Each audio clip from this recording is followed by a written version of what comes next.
Buenos tardes, everybody. Welcome to another edition of the Atheist Experience. I'm your host, Matt Dillahunty, and joining me this week after a much too long absence, Don Baker. Yeah, well, I'm glad to be back. Yeah, and you were off on all kinds of trips and brought us I was in Spain last time, so today I'm bringing back some of the spoils from the trip and presenting them. Great. For those of you who, well, I'll get to that in a minute. The Atheist Experience is a live interactive public access program that allows Atheist Community of Austin to interact with the public, answer questions, address issues, provide our views and opinions on issues, as well as responding to the views and opinions of the public. We'll have a number up for you a little later on so you can call in and ask questions. We're sponsored by the Atheist Community of Austin, a nonprofit educational organization promoting positive atheism and the separation of church and state. In addition to this program, the ACA also sponsors a bi-weekly internet audio program called The Non-Prophets. That's PROPHETS. We were live yesterday on the 9th, so the next Non-Prophets will be on the 23rd. So Saturday the 23rd, and that's 2 p.m. Central is when it starts. You can get more information at nonprofitsradio.com, including information on how to connect to the live stream and how to connect to the chat channel that we run alongside the actual program. The previous episodes of this program and the nonprofits are available at the respective websites. You can get to both of those websites from atheist-community.org. And there are a lot of people who are listening to us via podcast and sending us email and feedback. We really appreciate it. For those of you who are listening to this particular episode by podcast, you're going to be missing out on the slideshow presentation that goes along with what Don's talking about, but we're hoping you'll be able to get plenty of information without having to actually see anything. So it should be enjoyable, and I'll enjoy listening to the podcast afterwards to see how well it worked without the visuals. But it reminds me, like we've had Arlo on before. Right. Those great slide presentations. We need to get Arlo back on about Christian or religious memorabilia, paraphernalia. You know, the Jesus dinner plates and the Jesus soccer coach porcelain thing that you can order from the spark-spitting nuns and all that. Yeah. Some of the stuff. There's just absolutely crazy stuff sometimes. The ACA, nonprofit organization, has weekly meetings at Romeo's every Sunday at 11:30. That's every Sunday except for the third Sunday of the month. They host a lecture series at the Austin History Center at the corner of 9th and Guadalupe. For more information about the lectures, you can visit the website. There will not be a lecture in September. Instead, the ACA will be going out on the Bat Cruise, September 23rd. That's Saturday. Cruise on Town Lake, watch the bats come out, have some fun. Yep. And other events coming up. Since we're not having a lecture in September, we will have one in October. October 22nd, Don's going to actually be the lecture. So yeah, I'll talk more about Spain, talk about the conquest of the Americas, and that it's a very interesting time in history. Spain was a superpower at that time, and there's a lot of parallels between what was happening then and what's happening today. So it's a pretty interesting comparison. And lastly, as far as announcements, something we decided this morning at the board meeting, the November board meeting, which will be Sunday, November 12th, is not going to take place at the normal venue, and there won't be a regular 11:30 Sunday meeting that morning. Instead, we're going to be getting together. All ACA members and potential members are welcome to come down to Ventura del Sol. We'll have more information. Ventana del Sol. Is it Ventana? Ventana del Sol. Sol. Sol. Window to the soul. Yeah. Is unfortunately what it's called. But well, it's a community center of sorts. We'll have more information available about it on the website soon. This was just decided this morning, but we want to get the word out. We'll be talking about it more on future shows so that we can get all the members down there and participate. So, and I think that's, oh, no, it's not it. It's not it. And in addition to all the regular events, there's social events throughout the week, including happy hour on Thursdays at Ninfa's on Anderson near 183 and I-35. And after this very program, all of us involved in the show get together and go down to Threadgills on Riverside. Any atheist or atheist-friendly people are welcome to join us. You do not have to be a member to attend. But if you're coming down to preach or proselytize, please don't. Some of us would like to enjoy our dinner. If you want to tell us about your particular religion, just wait till we put the phone number up, and you can call in then. And that's about it? That's about it. Well, today I want to talk about the Guadalupe myth, and the Guadalupe myth actually has origins in Spain. I went to Spain, and one of the things I did while I was there is I checked that out and checked out some of the history of that myth. And so today's show is called The Back Side of Guadalupe, meaning, well, you got this two-dimensional image here in Mexico. What's behind it? What's behind the scenes? And where did she come from? So can we switch? I got a slide presentation today. Can we switch over to that? So why should we care? Well, the reason we should care is this is really about the Christianization of the Americas, especially Mexico and South America, which is arguably the biggest religious event to ever have occurred. And what you'll find out today is that there's no miracles involved, and it happened through good stories, deception, ambition, and some luck, and a fair amount of gullibility on the part of believers. And there's a special sort of logical fallacy called confirmation bias that you'll see in the presentation today. And this is where you overemphasize the results that confirm your hypothesis and overlook the results that deny your hypothesis. We'll see that a little bit later. So the story in Mexico concerns this image that appeared on Juan Diego's tilma, or his cloak. This is the Mexican Guadalupe. You've probably seen this image on this man's cloak in any, if you're Hispanic, or if you are Catholic in the Americas, or you've ever been to a Mexican food restaurant, you've probably seen this image. And the story is really quite beautiful. There's, in the early morning, Juan Diego, a peasant, hears beautiful music and a woman's voice calling to him from the top of Tepeyac Hill, which he was just passing. He's a nautical. He's an Aztec, a former Aztec. He sees a radiantly beautiful woman who reveals that she is the Virgin Mary, and instructs him to go to the bishop and tell him that a temple should be built in his honor at this hill. There's a number of episodes where he goes back and forth between this bishop. The bishop doesn't believe him, according to the legend. And the bishop eventually asks for some sort of miracle, some sort of proof. And let's see, he goes back there, and on a particular day, part of the miracle, part of his visit there is he sees all these roses, these Castilian roses, because Castile is in Spain, of course. And it's the middle of winter, and those shouldn't be there. And these roses are effectively the miracle. So he gathers them up in his cloak and takes them to see the bishop. And when he drops the roses on the floor to show that this miracle has occurred, the real miracle ends up being the image on Juan Diego's cloak. And this image supposedly is on display in Mexico City. And this is the gist of the legend. There's a lot more detail and such.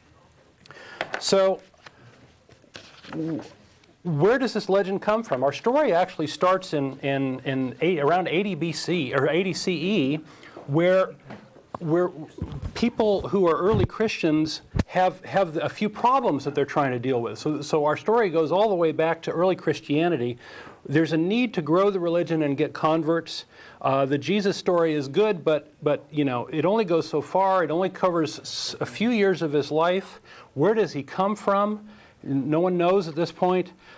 He hasn't returned as he had promised, so what more to there is it? How do we keep the story going? So there's all these problems in early Christianity of trying to keep the Jesus story alive. So who do you call for when you need help? Well, you call Mom. Mom is always there for you. Mom knows that that you rattle a baby in front of, you can just rattle a rattle in front of a simple mind. You can distract that simple mind.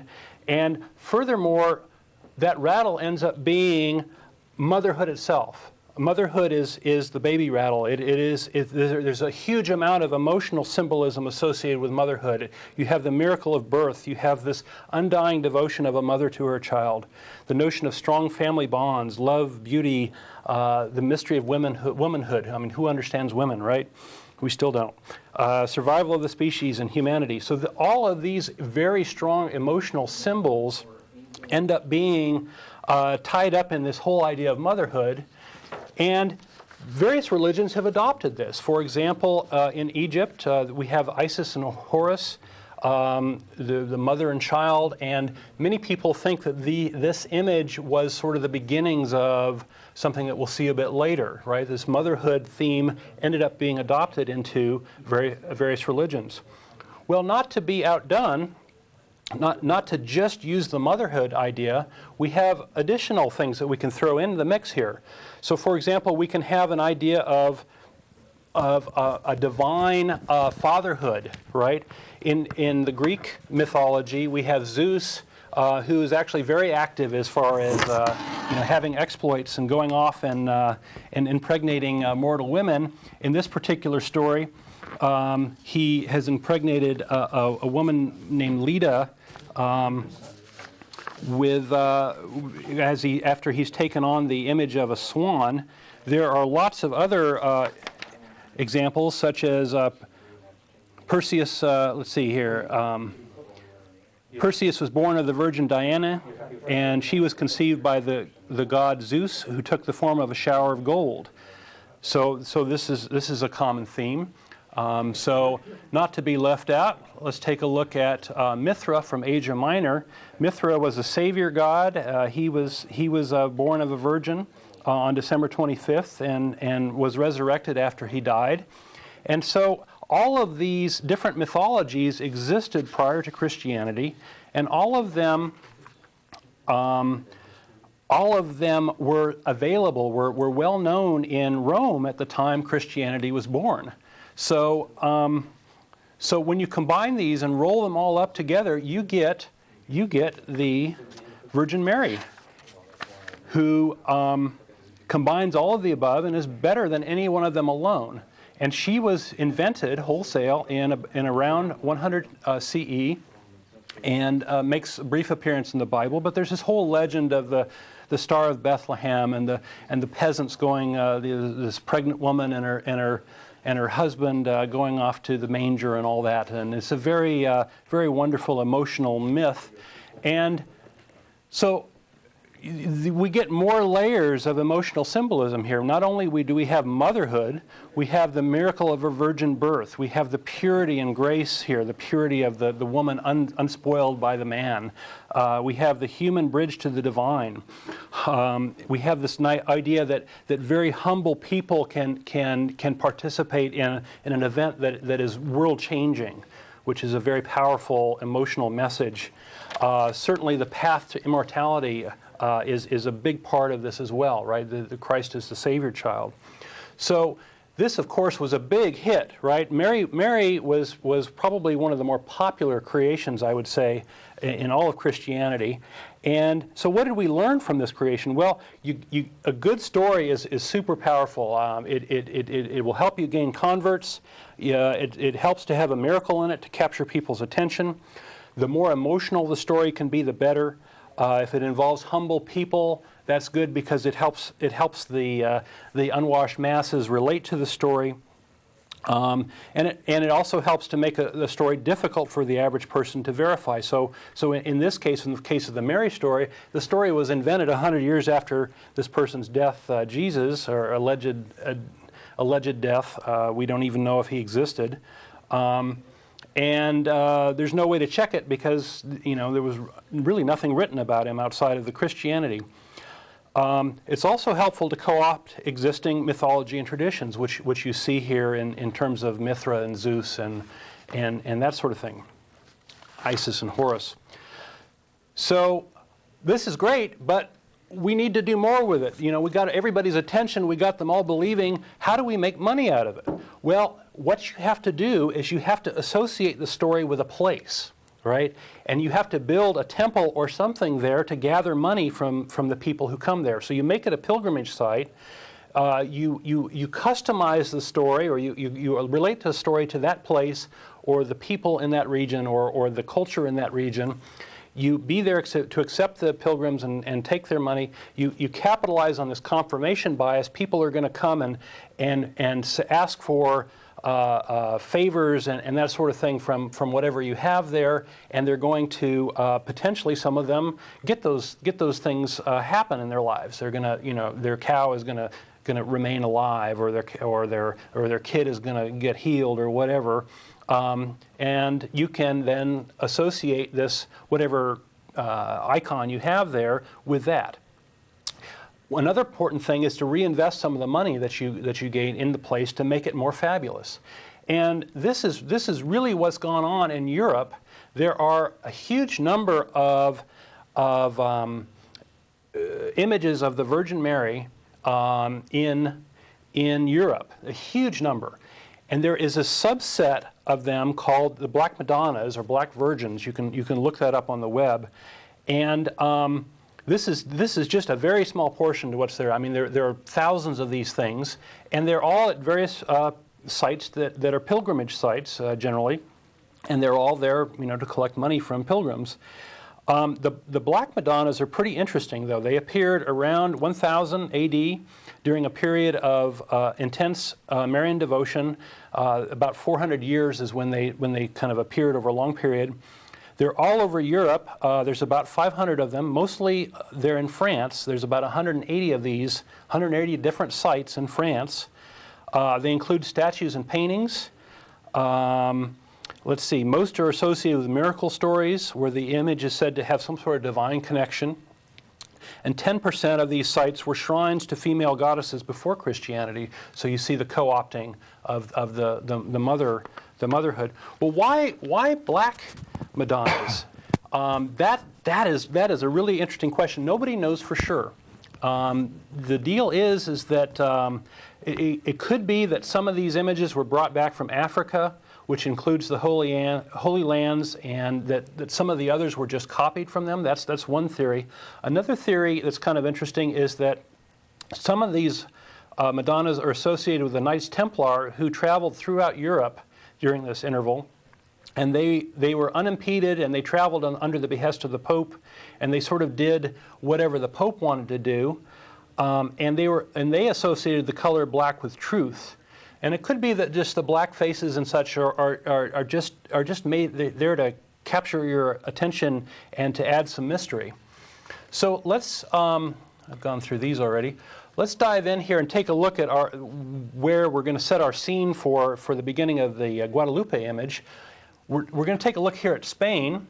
And Spain is in a portion of Europe called Iberia, which is kind of the Iberian Peninsula. Up here at the top, where Spain adjoins with France, we have the Pyrenees Mountains, so there's a kind of a natural divide here. Down here, we have a very small strait called the Strait of Gibraltar that people can cross relatively easily from Africa, from Morocco. And that turns out to be an important thing. And the area that we're interested in today is called Extremadura, which is kind of a frontier area. This area of Spain is reminiscent of the American West, that there are, it's fairly arid. They raise a lot of cattle there. Parts of it are mountainous. It's actually kind of, undeveloped and very much primitive at this time. And kind of a frontier spirit associated with it, and the people there are actually rather proud of their sort of frontier sort of attitude, much like the Texas has here. So there's kind of a pride for that region. So one of the Black Madonnas is Nuestra Señora de Guadalupe, which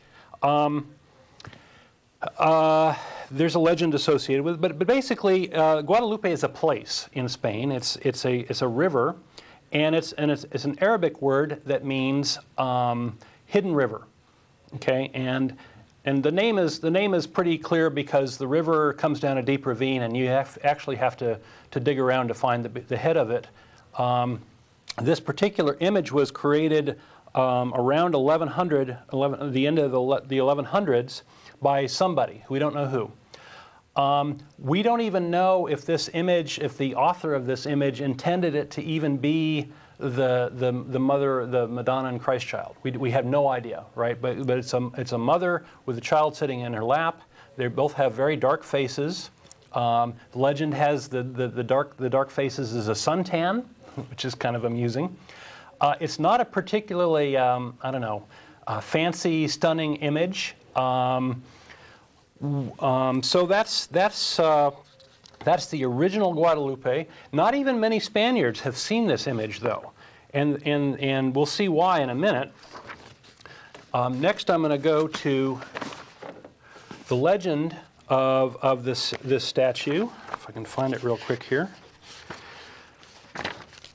What happened was there was this cowherd by the name of Gil Cordero who was missing one of his cows. And so he climbed up this mountain near this river, Guadalupe, and was looking for it. And a beautiful image of the Virgin Mary. No, I'm sorry. I'm reading the wrong page here. Sorry for the delay. Here we go.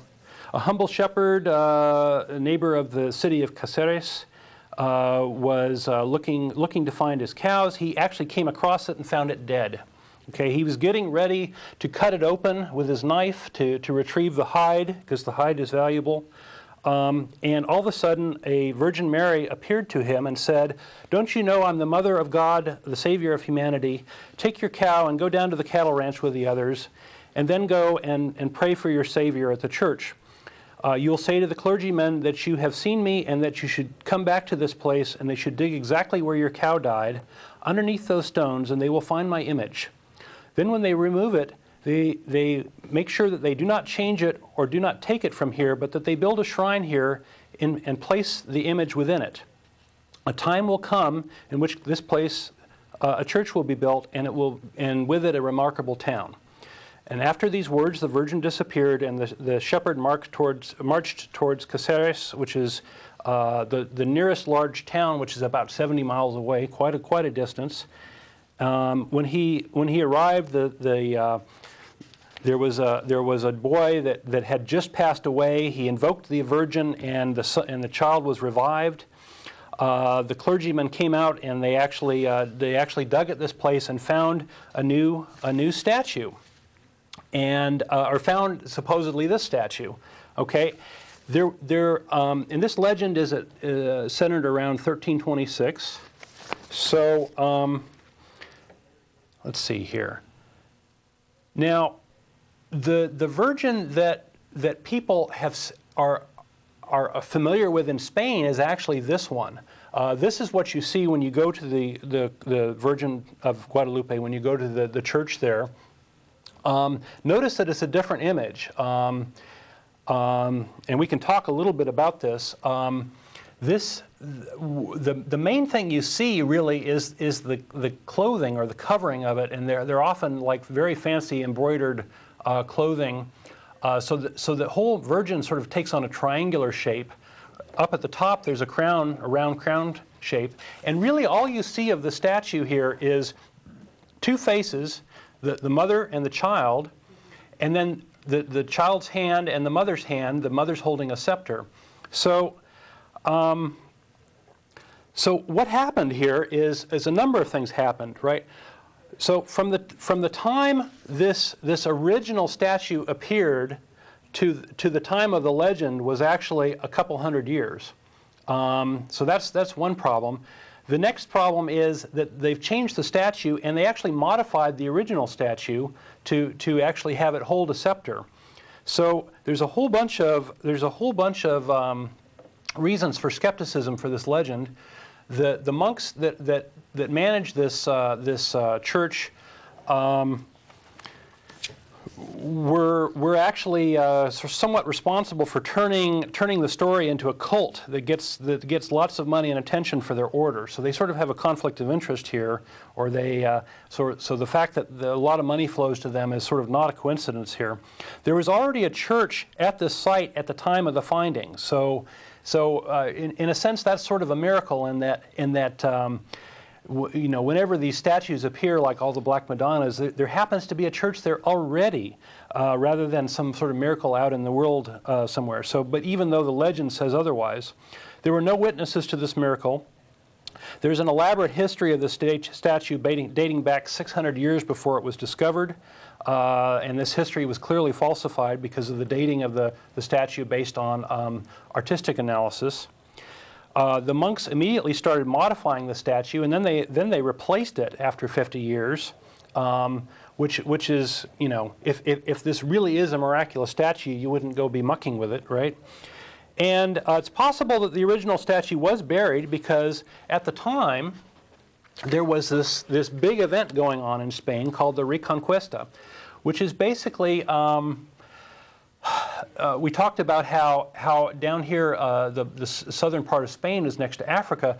During the 700s or so, there were a whole bunch of people of Arabic origin, or they were called the Moors. They had the Islamic religion, but they were not Arabs per se, but they had this Arabic influence. They pushed up into Spain, and so Spain is unusual in Europe in that there is a lot of Arabic influence throughout Spain, and they pushed all the way up to this top line by 1000 by the time these black virgins started to appear. And the Reconquista is really the various different groups, the various different kingdoms up here, Leon, Castile, Aragon, deciding that, hey, we really want to have more territory, let's push these guys down, let's push these guys south. And at the time, they sort of were all fighting amongst themselves too. There were different fiefdoms, they all had border conflicts and such. So, and over time, they were eventually pushed out of the country. And this whole big event, which took 700 years, is called the Reconquista. It's really sort of a defining time for Spain in many ways, and we'll see in a little bit. But the Reconquest has a big effect on this Guadalupe because King Alfonso in 1340 credits her with a big military victory in the Reconquest. And he names this church a royal monastery, and it becomes actually a very wealthy monastery at this time. There becomes a crescent moon. There's a crescent moon accessory that you can actually see in her reliquary that is associated with her. And what this stands for, it's a very symbolic thing. It stands for her standing over top of this crescent moon stands for the Christian subduing of the Islam, right? It's very, very clear symbolic meaning. The monks really set out to popularize her image, and she becomes very well known in Extremadura during this time. Locals pray to her for guidance and favors, and everybody in Extremadura is all about this appearance of Mary. By the 1400s, there are songs and verses and prose, and artists are creating silver crafts and embroidery and all this. And eventually there gets to be a very big monastery there that's really a very interesting place to go behold. Note the fountain here at the beginning, because that will become important later on. But this monastery is like the Louvre inside. It's got huge numbers of paintings, lots and lots of gold and silver from the conquest and such. Okay, so you're probably curious about this crescent. Here are two different images from the nearby town of Cáceres, which is really the administrative hub, if you will, of the conquest. Guadalupe, the shrine there at Guadalupe, the monastery at Guadalupe, is sort of the spiritual hub of the conquest, but here this town is sort of the administrative. This one image, you can see the mother with her child, the Madonna and child. You can see this crescent moon I was telling you about at the feet. You can also see an angel holding it up, and the various rays and things. So this image is over the backs of a choir chairs in a church in Cáceres, and it was created in 1499. This is a later image after the conquest, and you can also see that this is Nuestra Señora de Montanas. There are lots of copycat images around. You can see the mother. You can just barely see the child's face. The child is actually facing the mother right here. The crescent moon is very prominent. You can see angels holding the image up. I actually went to the church that had this. The whole redolo, the whole altarpiece behind it is done with these angels. So the whole thing is like this little statue being held up in this clouds and angels holding it up. It's really quite beautiful. But I wanted to point out the fact that the crescent moon is very much a symbol of the conquest. The angels are very much a symbol of, gosh, this lady really did a lot for us. We really hold her in high esteem. And these angels became a very common part of the imagery at this time. Okay, so Guadalupe hits it big. Also, Spain hits it big. So there's kind of a change in the Reconquest at this time, or around this time, or a little bit before this time. Instead of fighting amongst themselves, all of these different kingdoms kind of start to figure out that, hey, we have a lot in common. We're all kind of Catholic. We're all kind of Christian, and the whole temper of the region turns into kind of a holy war idea, where we're pushing the Muslims out. We have a Catholic identity. We're going to gang up. We're going to get together and push the Muslims out, and this became very clear with the marriage of King Ferdinand from Aragon and Isabella from Castile. They wedded at some point and united their kingdoms, and they were a very, very interesting couple. They became known as Los Reyes Católicos, the Catholic kings. They were very, very powerful. They united Spain under their umbrella, and they ended up effectively conquering the other regions that had other kings at that time, or absorbing their kingdoms. So they became the king and queen of Spain as we know it.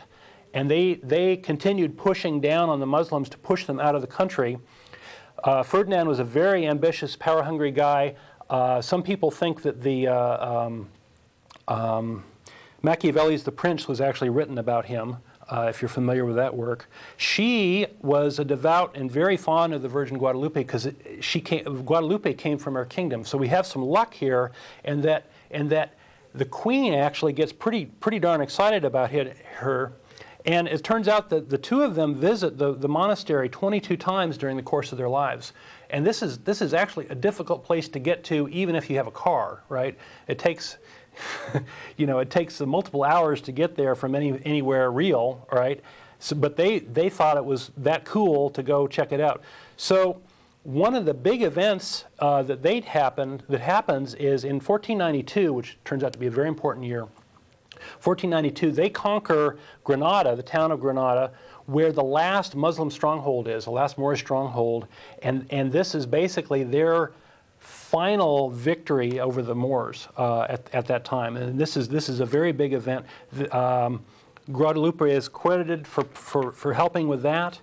Also around this time, the Inquisition is created, and that's a very, very interesting tangent that I'm going to go into in the lecture, but I'm not going to pursue today. So needless to say, we got a lot of power being consolidated. The Inquisition is actually a power trip, because you can pretty much divide all your enemies and lock them away if you want to. So Columbus around this time is actually visiting with the Catholic kings, because he thinks that he can find a trade route to the Indias, to India, to Asia, and he goes and tries Portugal, but they say no, because they know that India is too far away. They actually have a pretty good idea of the size of the earth, and they don't want to risk there being a continent there. Ferdinand and Isabella, after several trips and after this wonderful conquest of Granada, they're feeling pretty flush, I guess. And so they actually grant him the ability to do that. They grant him the ships to go explore, and he actually goes and finds what become known as the West Indies, and they're called that because he thought they were India. And he actually died thinking it was Asia that he was going to, which is kind of amusing in a funny way. But the whole Columbus thing is a very interesting thing, and you don't hear about the fact that, oh well, he met the Catholic kings at Guadalupe, the monastery, at one point, and he actually credited Guadalupe with his safe return from one of his very harrowing, I think it's his second trip. So this is like a world-changing event, right? Discovering a new continent and people, and bringing back some of the people. That's like us going to Mars today and finding life there and bringing it back. It was a huge phenomenon, right? It was a huge thing, and he brings back a couple natives who actually end up being baptized at the monastery at Guadalupe, and people don't generally know that, right? And Guadalupe was designated as the patroness of the New World, of the New World, and the Pope encourages Spain to Christianize the New World, and of course, there's a big sort of race on to do that. In 1501, one of the governors of Extremadura was basically chosen to depart and start running and colonizing the New World. And he takes with him thousands of Extremadurans who are all very steeped in this Guadalupe culture. Among them is Hernando Cortez, who was born in Extremadura. He's the son of a lesser noble, and his life was kind of frustrating, right? Because he had to rely on his relatives who were more noble, had more power, more money for money. So he was actually sort of at their mercy, or he could be a cow tender, or whatever. So neither one of those is particularly a great choice. So when he had the opportunity to go explore the New World, that was very appealing to him. He's a very ambitious person.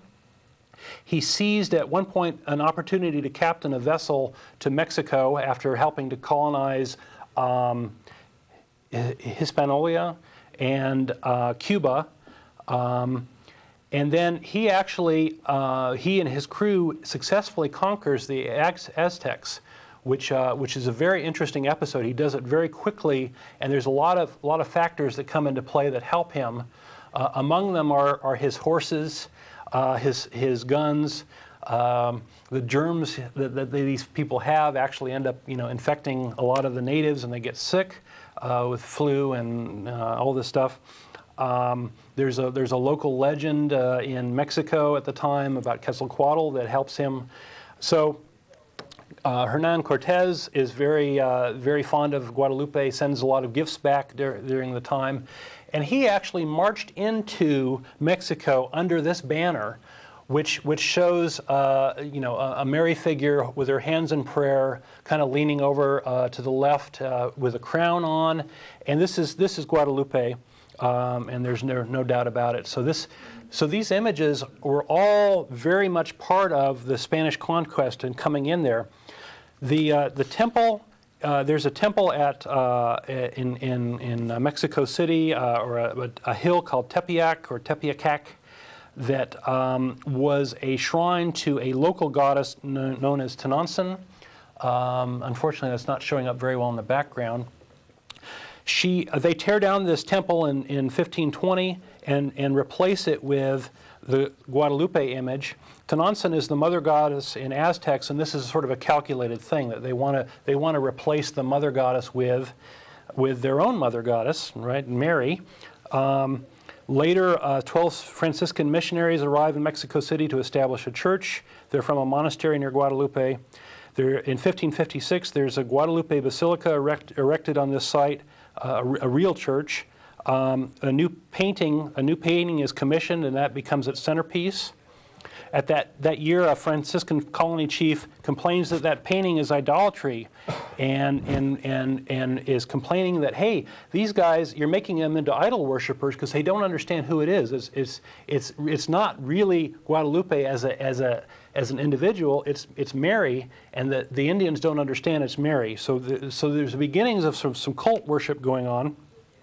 A little bit later on, there's a couple of monks that write back to the King of Spain complaining, hey, all this money that is being raised by this church isn't going back through Guadalupe like it should be, because it's the Guadalupe image that this church is about, right? And it's like a patent infringement sort of, or copyright infringement complaint. And so a little bit later on in 1592, there's an extensive bibliography of the 12 missionaries written, and that'll become important later. So pretty much everybody until this time thinks that this is the Virgin Guadalupe from Spain, but there becomes this sort of subtle, so they're not really worshiping the image, they're worshiping Mary or this version of Mary, right? So most of the people who are Catholic understand that it's really the Virgin Mary that this is about, right? But, and this is the painting, effectively. So this is a bit complex. There was a painting created in 1536 that has deteriorated and fallen away, okay? This particular painting was a copy of it made in 1895, and this is the image that is the Talmud image, or the Tilma image in Mexico City today. I've actually seen this image.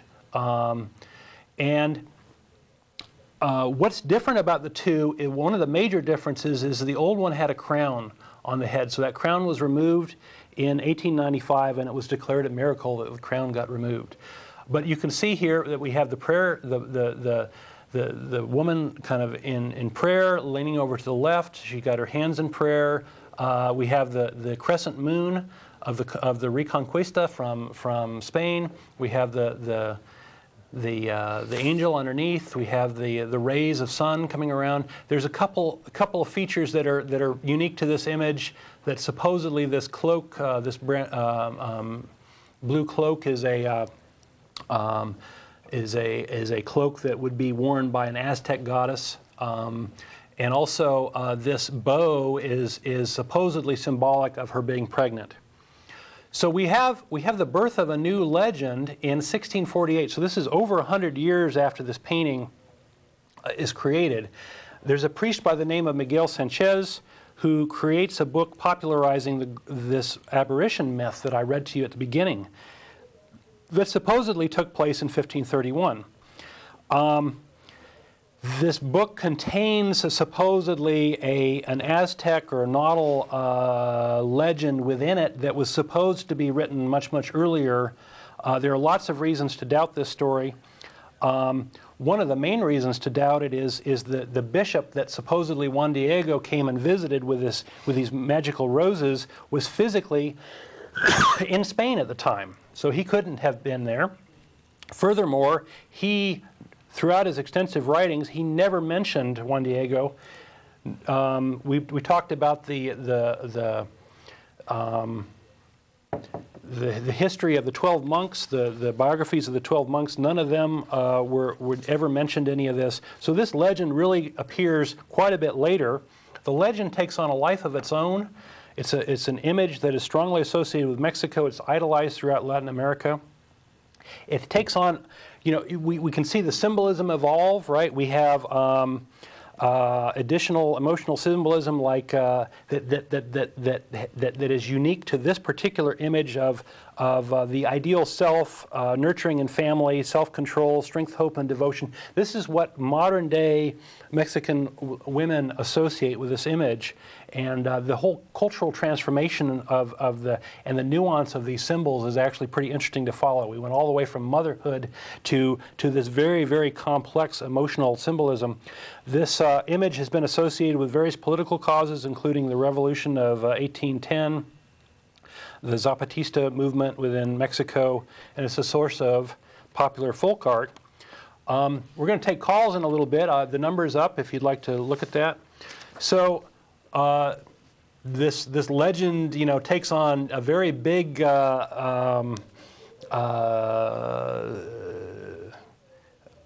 aura to it, if you will. Juan Diego, who was mythical, ended up being canonized by the Pope John Paul in 2002. A lot of people complained about that. At the time, some of the people who were keepers of this tilma complained that it was a painting, and they were silenced, of course. So there's Juan Diego, or I'm sorry, there's Pope John, capitalizing on it. So that's kind of amusing. The basilica, the original basilica, is here in Mexico City. It's a little bit amusing in that the building is shifting over to one side because they filled in a lake that used to be where Mexico City was, so it's sinking. I actually went to this basilica back in '76, just before the new one was dedicated. This is the second most visited Catholic shrine in the world. Gets its 20 million visitors per year. They understand they have escalators that you have to stand on, and you go whizzing by the image, and you don't even get to see it. And it's supposedly so that you don't get lost in rapture contemplating the image. That's their excuse. So the Guadalupe image of Mexico is a big deal, but the version in Spain is actually really just as big a deal, or even bigger deal. The Virgin of Extremadura was named the patroness of all New Spain back in the 1700s. This includes all of most of the Americas, and the islands of the Philippines and such, because Spain conquered all the way around the world. Various different accolades accrued to her from various popes. About 200 place names around the world derived from Guadalupe, not including our own Guadalupe Street here in Austin. We're not even counting that. The monastery in 1993 was declared a World Heritage Site, considered to be the most representative of the Christianization of the New World, and it is worth going to. It's quite cool. Pope John Paul has even visited the Guadalupe image there in 1982. I'm guessing that he would say, "Hey, thanks for all the converts, doll." So that's a little cynical. So the point of the show today, I think, is that the Roman Catholic Church engineered the spread of Christianity. It's based on a good story. It's based on this motherhood symbol. It's based on the idea that a good story can be a powerful way to capture people's imagination and gain converts. It's great to associate a story with a place. That way you can use that place to get money out of people. Reinvesting in that place is good. Capitalize on the whole confirmation bias that you pray to the Virgin, you get a payout. That's a good thing. If at first you don't succeed, try again. We had how many thousands of attempts of different Virgin Marys in various shrines throughout Europe. One of them was bound to succeed, right? They eventually, through all this trial and error, figured out what works, and they redid that again with the Virgin of Mexico. And of course, controlling believers and their money gives you lots of power. So that's the end of the presentation, and I want to sort of say, given what you know about this, how can you believe anything that the Catholic Church is telling you, right? Given the layers of BS.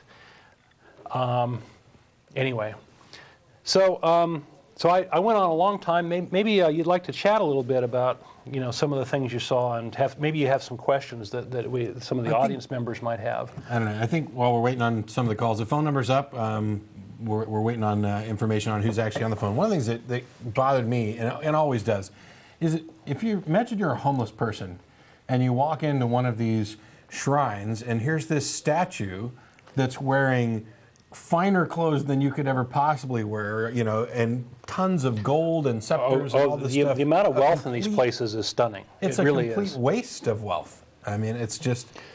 Well, I actually had a slide on this that I didn't show, but these places remind me a lot of casinos, and there's quite a number of parallels, right? It's a place that you go to.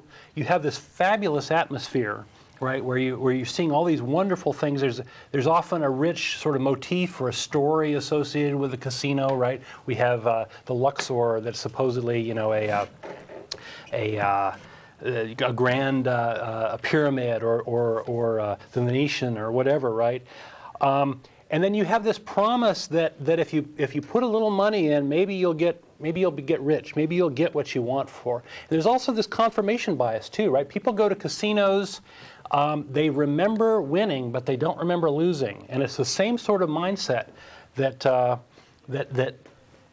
people remember winning, so they go back because they remember winning and having a good time. And then all of these grand things are built with the money of the gamblers, right? There's no other source for the money than the gamblers. And it's the same thing with these shrines, that all of the money came from generally very poor people who were there hoping that their daughter would get well, or hoping something very sort of tangible and very important to them. And maybe they got it, maybe they didn't. And, the power of prayer is of course, there is no such thing. Right. So to me, that's the big difference, though. we can go look at records, and we know how many people a year walk out of casinos with more money than they win. When somebody hits the big jackpot, that's actually real tangible money, and it's recorded, and you pay taxes on it. Right. There's no such confirmation for what goes on at these various shrines. And right. I think there's actually more honesty in the casinos, right? Yeah. Because plus you know they're there to make money. You know they're after your money. You know exactly what clear. the odds are. Right. It's regulated and controlled by the Gaming Commission. There's no surprises. Right. But mostly it's the fact that you can confirm it. And if you're bad enough at math, sure, you can go gamble or you can buy a lottery ticket. And on occasion, I am that bad at math. Right. Well, if you go with the mindset that it's entertainment, that's fine. Yeah. Right. And you realize what's going on, but you can go play a video game and probably have as much video entertainment. Anyway. It's a different kind of thrill, though. Right. Because there's more risk involved. You're actually, risking something. So for people who are interested, there's some very interesting tangents to follow. We talked about the Inquisition, the Knights Templar, the Black Virgins. Those are all very interesting subjects. The Reconquest, the conquest of the Americas. Those are all just fascinating topics. There's some spin-off topics from these Virgin Mary images, right? One thing I just thought was hilarious is in the 50s, I guess, the Catholic Church got this idea that, we're going to kind of revive this image, and they found some sort of scientist to help confirm it, and so they invented this kind of legend that on the image, on the cloak, the eyes of the Virgin actually took a snapshot of what was supposedly seen at the moment the cloak was unveiled. Okay, so that's the gist of it. It's a new add-on legend that's being done there. And the Virgin Mary Polaroid. Yeah, and so they've actually. The Catholic Church has spent a lot of money supposedly analyzing the eyes of this image and looking for whatever's there, right? And that's hilarious because the so-called scientists that they have doing this are ophthalmologists who are eye doctors, right? So you don't have art historians, you don't have people who are doing image analysis, you have eye doctors, which is completely unrelated to anything having to do with that except the image of the eye, right? It's hilarious. So that's another funny tangent, and there's a whole lot of stuff on the web about that. Another interesting tangent is this. There's a whole bunch of different sightings of the Virgin, right? There's this image in Clearwater, Florida, that was created by oil running down a glass window from a tree, and it takes on this hooded shape, and it turned into this big shrine. In 2000, there was a spilled ice cream cone in Houston that they were just convinced looked like the Virgin Mary. And even this year, there was this, I think in California, this lump of chocolate they discovered that they thought was the Virgin Mary. So that's a whole interesting tangent too, is all the different sightings, the grilled cheese sandwich and all that. Christ right? on a cracker. Right, and this is called pareidolia, which means seeing things, seeing a pattern where there's nothing there. It's the same idea as seeing a man on the moon, right? We're wired for faces. We are wired for faces, and I know for anybody who's taken good, strong hallucinogenic drugs or had a hallucinogenic experience because of something bad they ate or whatever. Yeah. Faces are the most common thing you see. You're tuned to see it, and it's just common. As a reminder, that's a live call-in show. The lines are actually all open now. You don't have to call and talk about this topic. You can call and ask questions or talk about any topic you want. As a reminder, after the program's over, which should be at 6 o'clock, everybody involved in the show gets together, goes down to Threadgills on Riverside. We normally get there right around 6:30, maybe closer to 6:45 if we're a little slow breaking down. But we've had good help. Lots of people pitching in around the studio to get stuff done, and we greatly appreciate it. And as a reminder, also the email that we've been getting from people all over the world, that's greatly appreciated. Keep spreading the word. Keep giving us good feedback and telling us what you like and don't like about the show. We had conversations, in the last week or so about there were, and you can't please everybody, but there's some people who may have been concerned that the show was too negative, and yet meanwhile we're getting other feedback from other people saying, "Oh, I really how like polite how we are to callers. You're so polite, and you try not to be overly mean to these really, Well, I think the moronic short callers." answer is you can't make everybody happy. Yeah. But in fairness, like I pointed out at the beginning of the show, this isn't an unbiased show. This is the Atheist Experience, not the every opinion is equal experience. Right. Because I don't for one second think that every opinion is equal.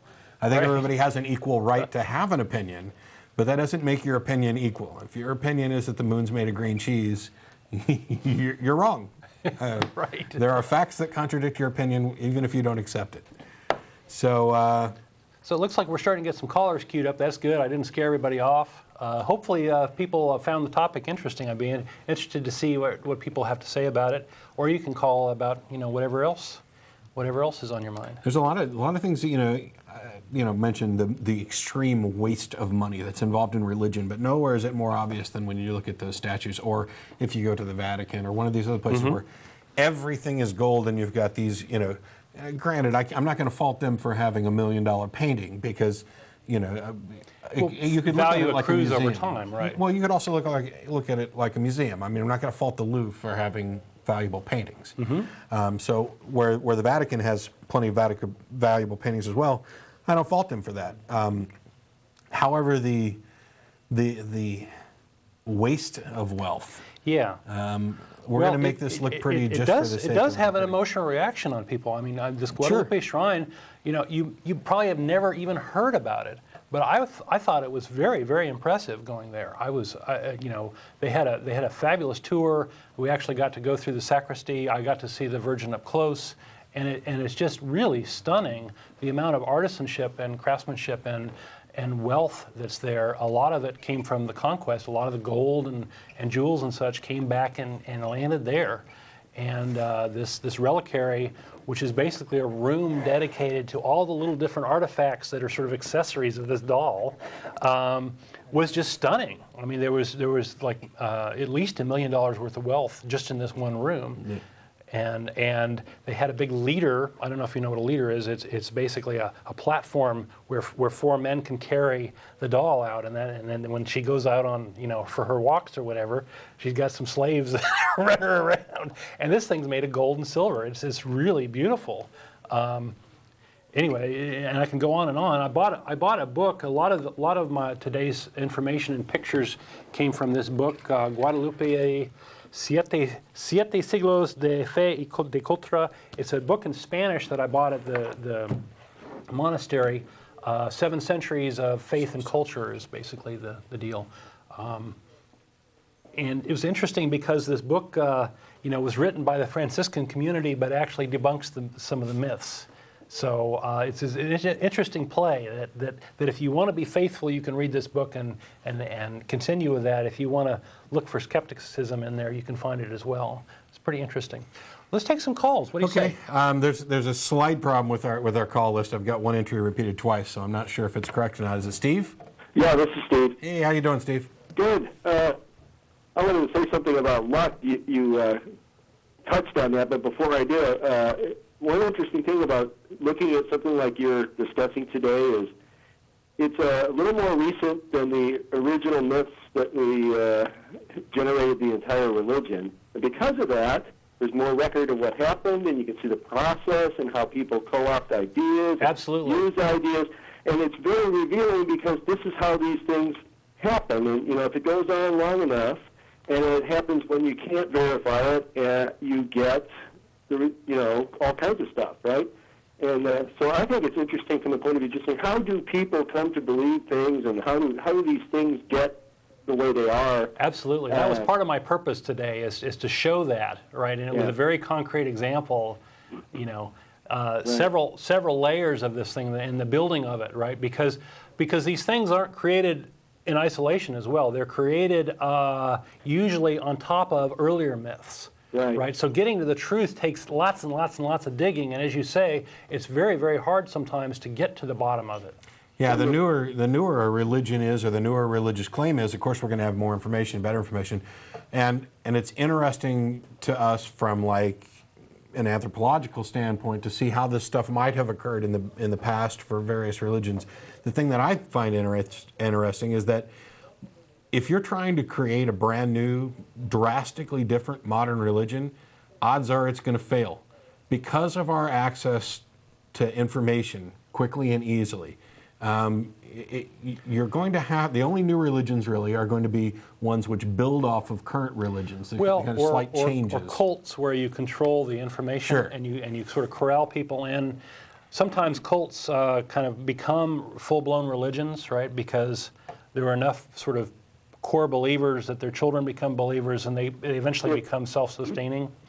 If you count Scientology as a religion, that's a relatively recent thing, and Mormonism and it has some success. Scientology, yeah. Oddly enough. Yeah, and I think it's because, as Don pointed out, they've built in a way to prevent negative publicity from getting to the people in the cult. Yeah. With Scientology, they use lawsuits to do that. Yeah. It's this pretty interesting mechanism, right? To use a modern day, integrity, modern day defense, right? Yeah. And there's a show. Well, it wouldn't be available for MP3 download, but I think the DVD is still available. The one show that I did, I guess, almost a year ago, maybe more, on Scientology. Yep. Xenu, the evil intergalactic emperor. It's amazing that anybody believes that. Well, I actually called. I wanted to mention something, just the word luck. And you were talking about casinos for a minute, and I think that's an interesting kind of word and a topic. It's a tangent to what you're talking about, so it might be an idea for somebody to talk about some other time. Yeah. But it's basically, I think luck is this thing that it's a property or that people may think exists or talk like it exists, that somehow controls the result randomness, right? But random events happen all the time, or things happen by chance. But the property of luck is the thing you say, if something randomly happened that I like, then I'm lucky, and I had a lot of whatever this stuff is. And if a random event happened that is bad for me, I'm unlucky, and I had very little of whatever this stuff is. Yeah, luck is pretty much, to me, luck is pretty much a personal opinion.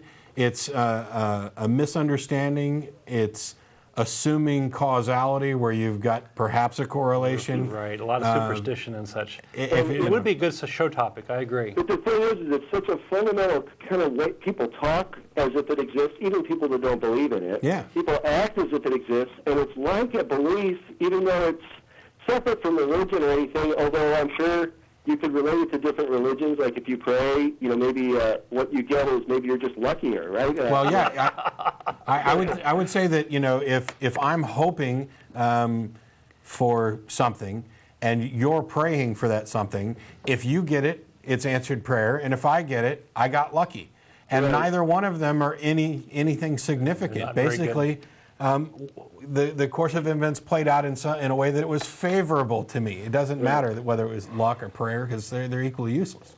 And my main use of the word luck is if I attribute something to luck, it's because I'm basically saying I'm not taking credit for it. Right. It's basically I'm just saying it happened good for me, but it's not because it's magical thinking, right? But I don't really believe there's anything there that did this for me.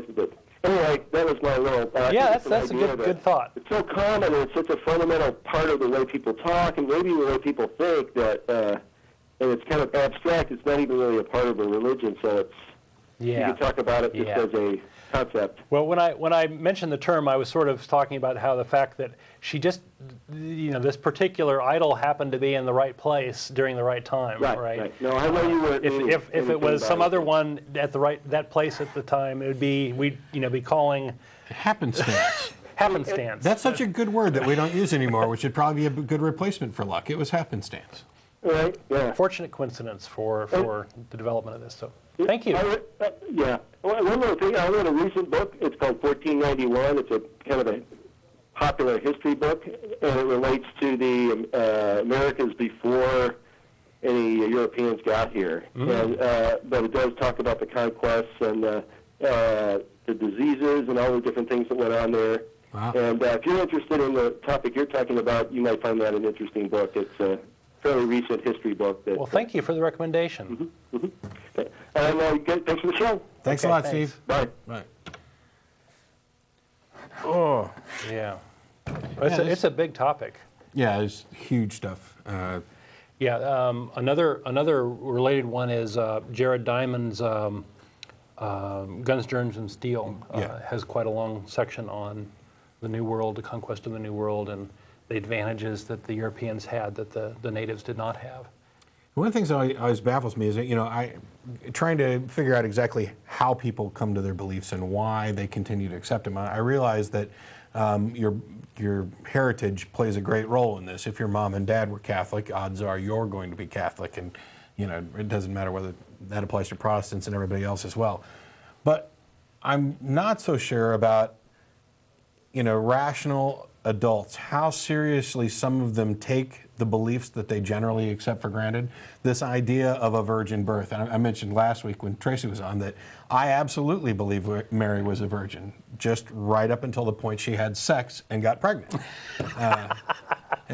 But the idea that you're willing to suspend everything you know about reality and how it works to accept an impossibility which doesn't even really seem to be that important. I mean, I realize that doctrinally it makes, now it's Mary's God and God's, or Mary's child and God's child. But do you how literally are some people taking things? Do they accept Noah's Ark? Obviously, a lot of them do. There are people out looking for Noah's Ark.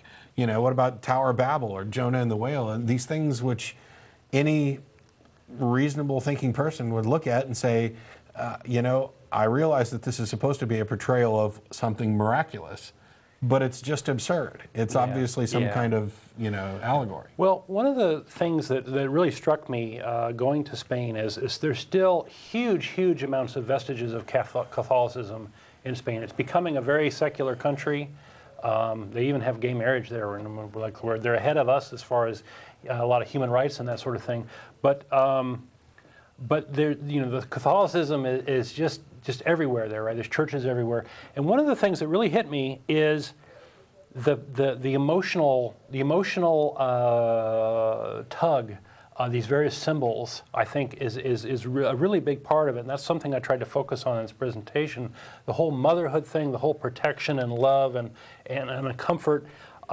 That is very much part of an emotional response that people have there to these images, that they feel loved, they feel comforted, just like from Mother. And it's really, people I think accept them because they're emotionally beautiful, right? There's the whole sacrifice thing with Jesus and the suffering that he went through, and that's part of this whole emotional landscape that is Catholicism and that Protestantism still has to a large extent because they're sister religions or they've broken off from each other.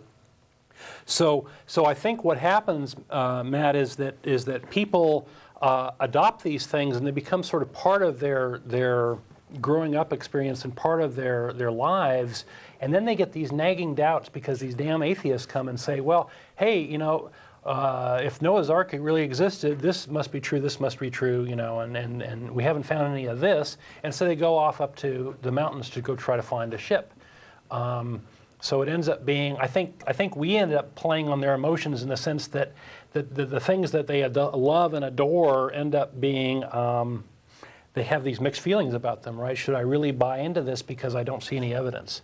And so to make themselves more comfortable, they look for evidence. So that's my thought on that. I think I figured out a way where Noah's Ark could be possible. Okay. In the sense that Noah had this big biolab and just had cell samples from every creature and not actually every creature. How about a Honey, I Shrunk the Kids Ray? And yeah. But put them all in their back pocket. As a reminder, the phone number's up. You can call in and talk about anything you want, and we'll go into thread gills afterwards, although I think I said that about 8 minutes ago, so not much need. Yeah.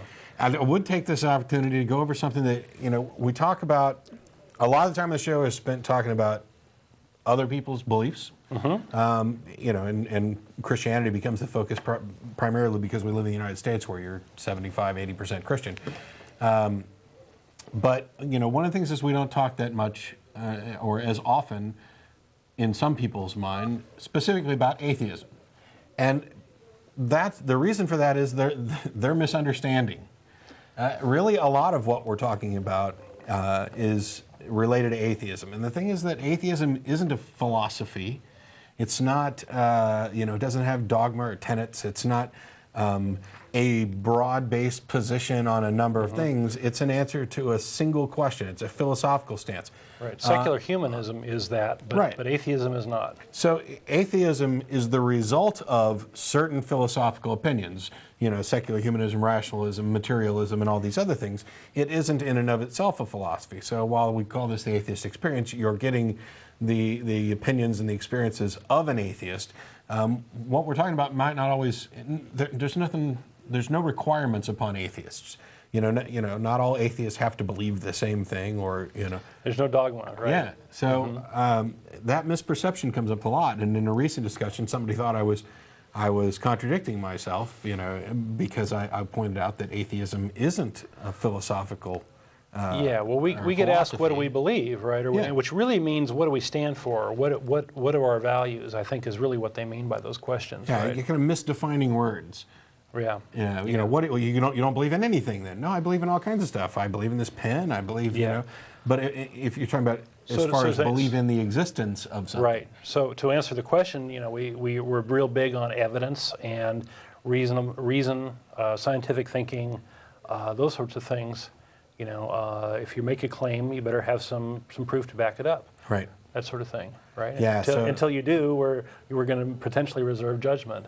And that's all we're doing with religion, is we're reserving judgment until we get some evidence, and we haven't seen much yet. Well, when you start talking about belief in general, when we're talking about whether or not you believe X exists, that's one specific type of use of the word belief. There's this other idea of believe in, or faith in, or dependence or reliance upon. And in that case, the answer with regard to atheism or atheists is either nothing. I don't actually have faith in anything. I have reasonable expectations based on evidence and everything else. But if you're talking about concepts that I would believe in, there are tons of concepts that I think are valid and good and reliable. Treating each other decently and providing respect to those that are deserving. Those are things I definitely believe in. I try to live my life in an ethical way, despite the fact that there are people who believe that, if without God you have no moral compass. Well, I'd say that with God, your moral compass is pretty screwed up, because you're sitting there advocating, and at least in the case of Christians, infinite punishment for finite crimes. You're advocating murder, rape, torture, slavery, and killing anybody who doesn't meet certain requirements. I mean, if you go through like the Old Testament specifically, the death penalty is required for damn near anything you could do. Right. Even coveting your neighbor's ox. Yeah, a guy picked up sticks on Sunday, or Saturday actually, because they were still Jewish holiday, or Jewish Sabbath back then. Picked up sticks on the Sabbath and got to stone him. God accepts human sacrifices. I mean, I understand people's.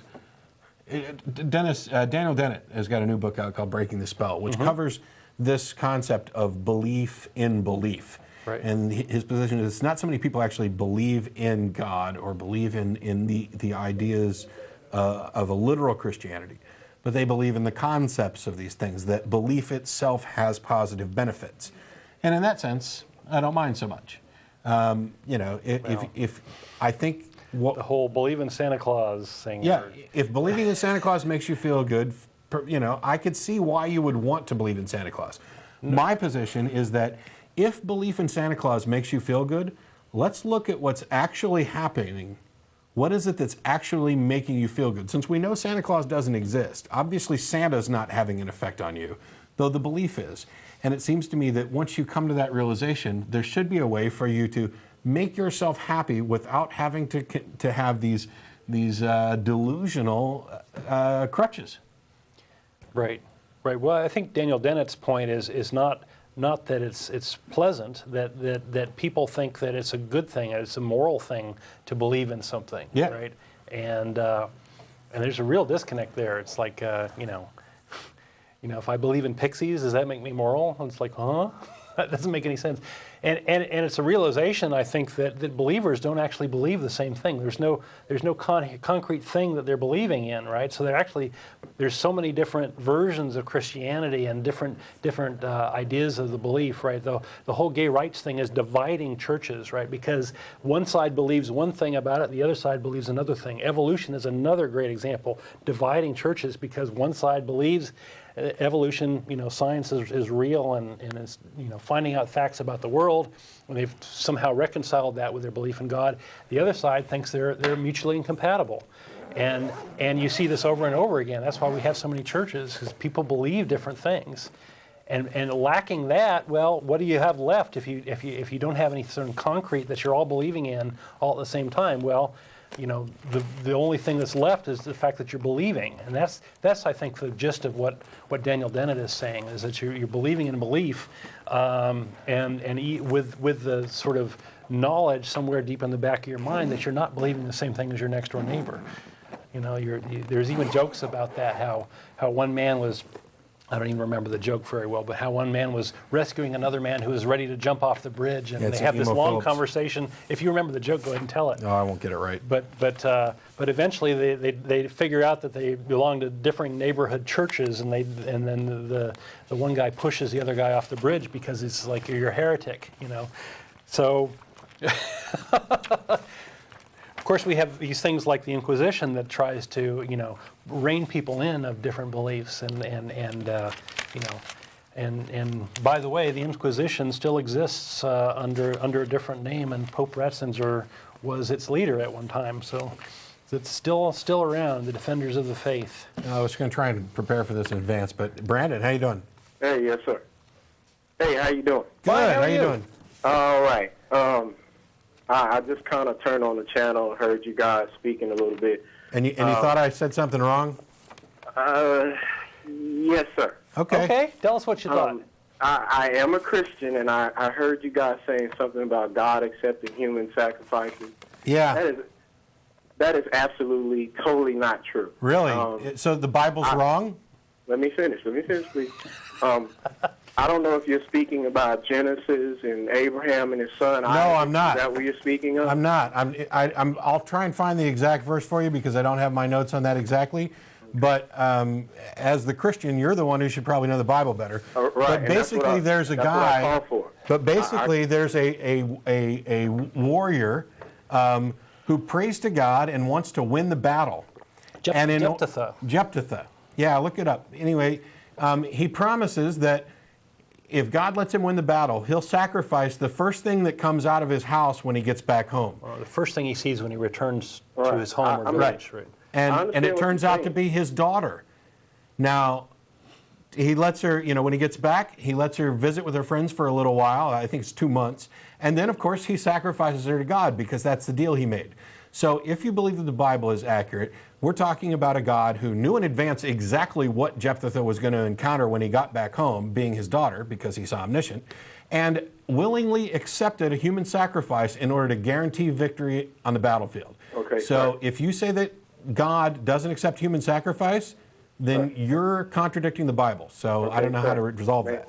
I'll just say this, but you are absolutely 100% wrong. If you're gonna wait, let me finish. Please let me finish. I'll let you finish. Go. We'd love to hear what you have to say. Okay, let me just say this. I don't want to argue. I just want to say this.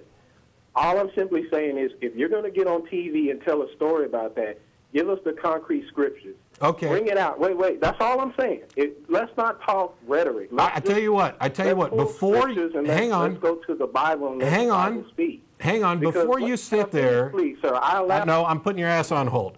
Before you tell me I'm absolutely wrong, asserting that your position is correct and mine is wrong, I'd be more than happy to provide the verse for you. I just didn't bring it with me today. I don't have my Bible handy today. But as somebody who's a former Christian, and I'm sure there's 1,000 Christians out there right now who are itching to get at the telephone to call in and say, no, sir, you're actually the one wrong. Go read your Bible. Do a Google search for Jephthah, for human sacrifice in the Bible. I guarantee you'll find it, and we'll find out who's wrong when I bring the actual verse next week.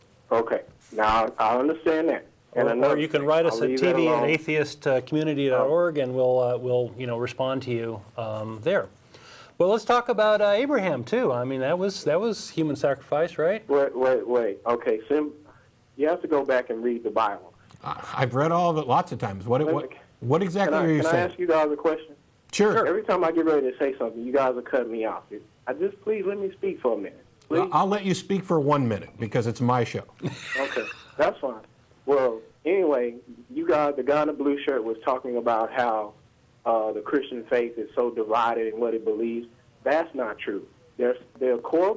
Let me finish, please. Okay, Their core I haven't beliefs- said anything. I was just smiling. Go ahead. Okay, their core beliefs that we all agree on. Their core fundamental beliefs of Christianity. There are some things that The Nicene we agree Creed, to right? disagree on. But however, there are core beliefs that are the fundamentals of Christianity.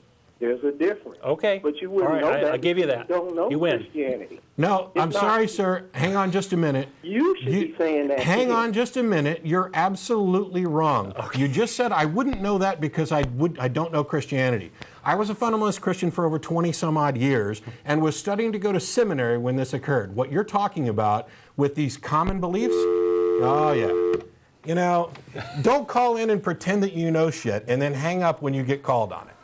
The common beliefs you're talking about, things like the Nicene Creed, those are very minor. I mean, the foundational doctrines. There are groups, there's over 1,000 denominations of Christians. There are groups who disagree with some of those. Jehovah's Witnesses, for example, disagree with the concept of the Trinity.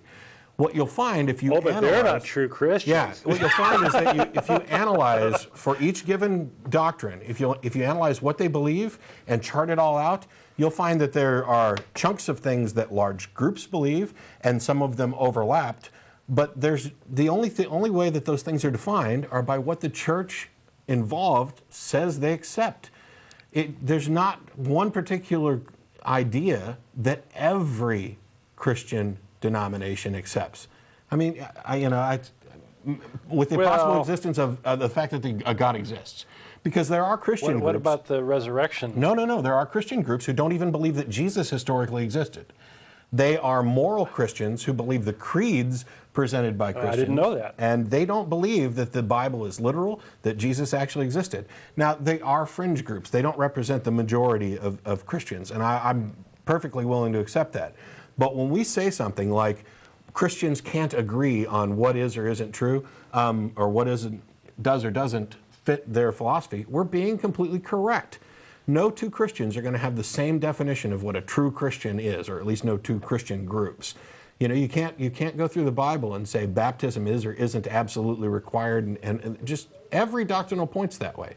So, you know, if you're going to call up and tell me I'm wrong, and I'll do a better job of bringing my Bible just to recount you, but if you're going to call up and tell me I'm wrong, you'd actually better present some evidence. It's your beliefs. Bring your evidence and provide them so that I can actually discuss it. But if you're just going to call up and tell me that it's your opinion that I'm wrong about what the Bible says, that's not going to fly. And I'll bring the verse next week. But anyway. Oh, before you do that, Go. Getting back to human sacrifice, wasn't Jesus a human sacrifice? Yeah, well, you know.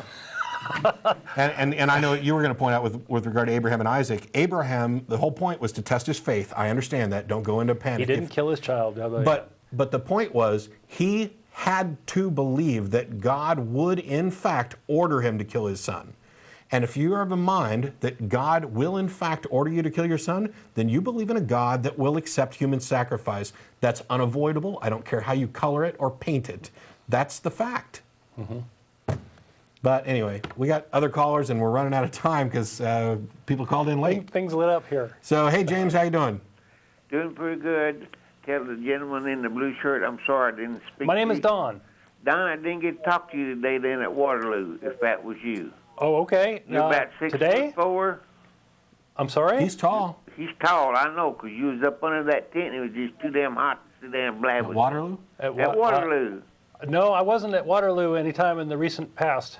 Okay. So you might be thinking of someone else. All right, they were down there at y'all's church. I mean, at y'all's tent. When y'all was down there at Gay Pride that week. We did have an event at Gay Pride. Yes. Yeah. We we reach out to gay Somebody people. looks like you. So you weren't talking about today. You were talking about at the Gay Pride event in our booth. Yeah, down there. That was him. We were both there. Okay. Anyway, what I called you about, either on the science station or a history station, it was on TV about a month and a half ago, they said maybe they had found the link to where men came from. Well, there's been a very active set of research into human origins. It's probably the biggest area of anthropology is all about that, and Yes. the biggest area of paleontology.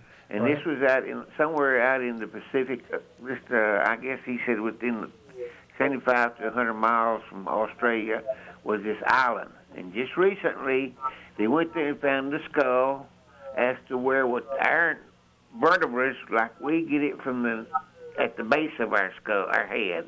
Mm-hmm. This was the same way, but when they went there and put it all together as this animal, or whatever they want to call it, it stood upright.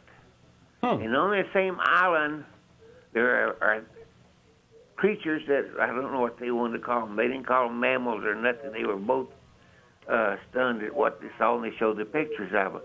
They would look like a chimp, but he walked. He did not go on four legs. So it's you're talking about the rough equivalent of Lucy then? I don't know what they were. So an early hominid? An early hominid like Lucy? No, this has just been recently that they put on, and these guys are two explorers from out of Australia that had found them. And it's been real quiet then again on the newscast, and I mean, that's the only time I've seen it, and I've never heard anybody else saw the program. I said, well, I know I wasn't dreaming. But they show the picture of it, and they don't have a tail like a monkey or a chimp or nothing. But they can crawl, they walk upright, and what they were afraid of is that they were too fast, and they was going to be attacked, these two men that was on the expedition. And they said, no way were they going to stay there. Wait. This creature is alive today? It's alive today. Oh, this sounds like, And Yeti I don't know, and no, they had the snowman. pictures on the camera and everything that showed the movement of them. Okay. And this has been... My skepticism bells are going off. I'm sorry. I'm sorry. I hate to cut you short, James, because we're running out of time. We only got a couple minutes left, and there's a couple callers left to get to.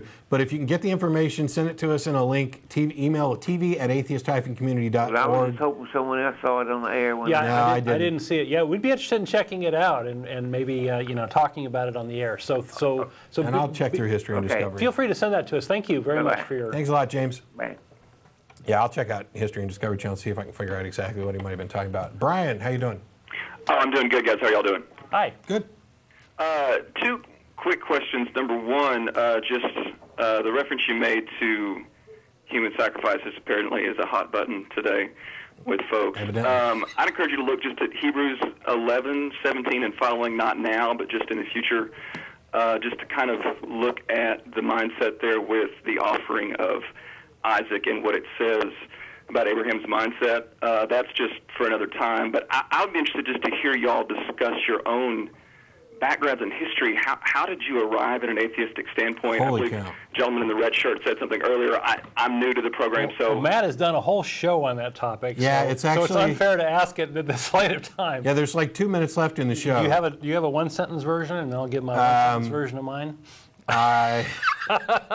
Wow, why don't you do yours? Okay. Mine's episode 430. You can get it on DVD. Okay, thanks. Yeah, just in a very impromptu Matt had a long way. history. I sort of came from, I don't know too much about religion to being a hardcore, hard-boiled atheist. So my path was shorter, although it took a number of years, like 7 or 8 years. I have a testimonial, by the way, on our website. If you go to the testimonials, you can read about how I came through there. And we have actually about 6 or 7 testimonials up there. And that's a good reading because it turns out that a lot of different people had different paths to atheism. And so I'd recommend checking that out. I can actually kind of nutshell mine, I think. I grew up in a Southern Baptist household. My parents were loving. I didn't have any problems with them or with the church or anything else. And I had a relatively normal life, was active in the church throughout my teens with mission work and everything else. Then I went in the Navy, and religion kind of took a back seat. I would have been at that time what most Christians would call a backslider. After I got out of the Navy, I worked in the tech industry for a while, and at some point, I wanted to kind of reconnect with my faith. And so I started an intense study, starting with the Bible. And of course, I don't have mine with me, but I believe it's 1 Peter 3:15 that commands all the Christians to be ever ready to present the reason for the faith that you have. So I began actually looking to justify my faith. I looked at the arguments of atheists and skeptics. I looked at biblical criticisms and contradictions and went looking specifically for good apologetics that would address and answer those. And over the course of a couple years, maybe a little bit more, the the evidence was such that I no longer could believe what I had believed before. And I had to finally just recognize I'm an atheist. I don't have any good reason to believe that any God exists, and I definitely have no reason to believe this specific God exists. How many years did that take?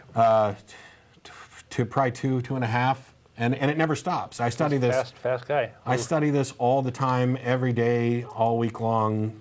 Well, all right, I do have some free time.